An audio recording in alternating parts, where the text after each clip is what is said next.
Olá, seja bem-vindo ao meu canal. Eu sou o Josinácio, o aprendiz de filósofo. Tudo bem com você? Espero que você esteja bem.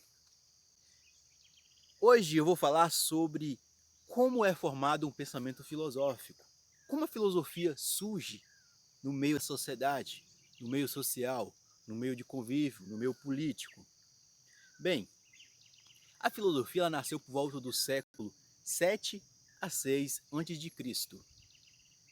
E assim, ela, para ter referência onde surgiu essa modalidade de disciplina, de intelectualidade, ela surgiu no contexto da Grécia. Como? Que contexto? Por quê? Lá na Grécia era muito dos mitos, mitologia grega. A filosofia ela foi um pensamento racional que ela foi se separando das explicações mitológicas da época. E assim, ela foi tendo as próprias pernas, caminhando, raciocinando, surgindo alguns filósofos como Tales de Mileto, Empedócles, Heráclito, Parmênides, Pitágoras, tendo um pensamento mais racional. E assim a filosofia ela vai surgindo. Ela não vai aceitando o senso comum. Ela não vai aceitando coisas simples. A filosofia ela vai vendo que o mundo é complexo, que o mundo é cheio de suas complexidades. Mas, antes de eu adentrar mais no tema, peço que você se inscreva no canal, dê o seu like, comente o que está achando deste tema. Se você achou, se achou bom, dá um like, se não achou muito bom, dá um dislike, mas interaja com o canal, mostra para o YouTube que meu canal tem uma certa relevância. Então vamos lá. A filosofia nasce num contexto social, político, cultural, econômico. A filosofia, ela é filosofia em qualquer área. Tem uma filosofia que nasce da religião, uma filosofia que nasce da política, uma filosofia que nasce da economia. Mas, para começo de conversa, a filosofia, ela é um sistema racional. É um sistema que, para ela, Deus não tem muito peso, porque a filosofia é um sistema racional que dá ao homem a responsabilidade dos seus atos. A filosofia fosse como o uso do livre-arbítrio do homem.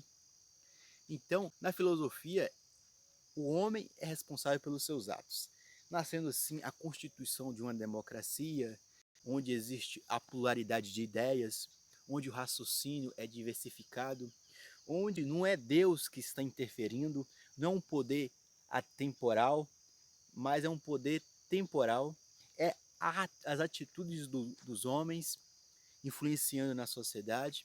A filosofia ela se destaca no meio cultural, porque a filosofia é uma reflexão da vida, dos costumes, da ética, do modo de agir, do modo de pensar. A filosofia ela vai sendo um pensamento reflexivo, racional sobre como o homem age na sociedade. Um pensamento racional sobre a existência humana, um pensamento racional sobre a razão humana, um pensamento racional sobre até que ponto o ser humano pode raciocinar, até onde é os limites do homem na sociedade, o que é liberdade, o que é a morte, o que é emoção, o que são as emoções, o que são as pessoas, o que é um ser humano bom, o que é o ser, o que é o não ser. Lembro muito dos primeiros filósofos.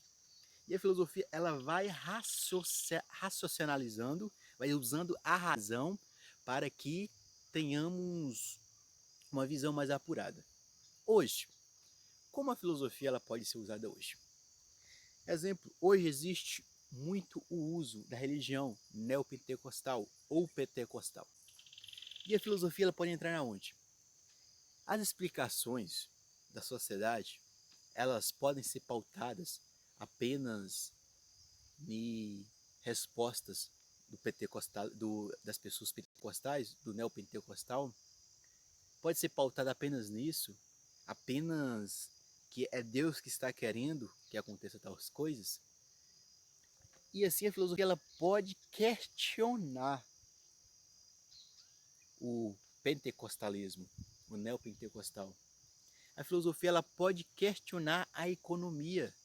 Se a economia ela gera renda para todos ou a economia gera renda para alguns, lesando outras pessoas. A filosofia ela é uma questionadora da política.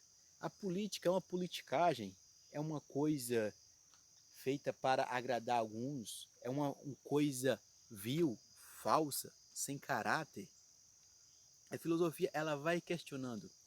E essa pessoa que usa essa razão, esse filósofo que usa essa razão para questionar, ele pode desenvolver uma linha filosófica, de reflexiva.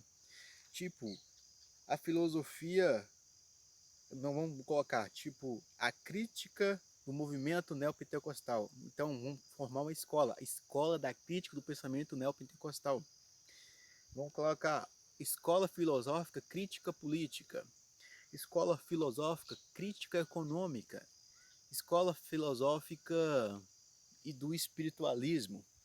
E assim, o filósofo, que ele, quando ele se interessa por determinado assunto, ele vai aprofundar naquele assunto como um investigador. Tipo assim, um filósofo, ele vai entrar no tema da economia, vai investigar aquele tema, vai pesquisando o que é complexo naquele tema. O filósofo que gosta da política, ele vai aprofundar naquele tema política e vai aprofundando, até que chega às raízes e tenta juntar tudo e tenta jogar na cultura do meio onde ele vive, aquela reflexão que ele conseguiu, aquela reflexão mais apurada, mais racional, sem ideologias, sem interferências, talvez, que nem no neopentecostal, interferências de Deus, mas uma coisa quase que pura, uma coisa quase que racional. E o filósofo que gosta da religião, que pode desenvolver uma escola filosófica religiosa ou espiritualista, ele vai fazer essa investigação sobre o que os movimentos religiosos podem causar na vida dos seres humanos. E ele vai investigar a complexidade da religião, até onde a religião interfere na vida do homem. Se a religião tem total controle na vida do homem, ou existe outros meios capazes de interferir na vida do homem, como a economia, como a política, como o trabalho, ou apenas é critério da religião. E assim, não deixando a gente viver num senso comum da banalidade. A filosofia, então, ela vai entrar no quê? Ela vai desbanalizar aquilo que é banal em nossa vida. Vai desbanalizar a política, vai desbanalizar a economia, vai desbanalizar a espiritualidade. É isso aí, gostou do vídeo? Fique com Deus. Até o próximo aí. Tchau, tchau!